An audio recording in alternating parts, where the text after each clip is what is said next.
Ako ang magpakulong. Just do your work. Wag niyo akong intindihin. But I will protect you. I will not allow a single policeman doing his duty going to prison. Hindi mangyari yan. Yan ang may problema tayo. So pag nawala ako, kasi kung gusto niyo talaga tapusin natin ito, it has to be during my time.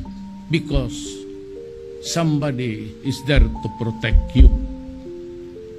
Hindi ako papayag na makulong ka kung mamatay-matay ka ng walang dahilan. Not also for the military na sumungali na sa bakbakan.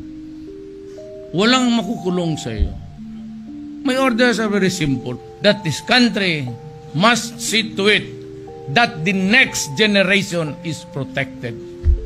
Because if we don't interdict this evil of drugs, ang mga anak natin, ang mga apo natin, reckon from where I stand now, kawawa sa droga.